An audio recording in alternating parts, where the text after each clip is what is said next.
রমজানের জন্য দেয় নাই, জুতা বিক্রির জন্য রমজান দেয় নাই, কুর্তা বিক্রির জন্য রমজান দেয় নাই, চিনি বিক্রির জন্য রমজান দেয় নাই, মুড়ির ফ্যাক্টরি বানাবার জন্য রমজান দেয় নাই, চিনি আমদানি করার জন্য রমজান দেয় নাই।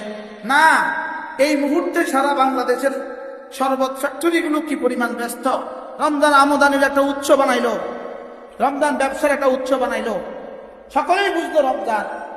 লেকিন আল্লাহর কসম, রব্বে কারীম রমজান এই জন্য দেয় নাই। মানে একটা এবারত, একটা পক্ষ পৃথিবীর কোনো বইতে লিখছেনি যে রমজান এই জন্য দিছে।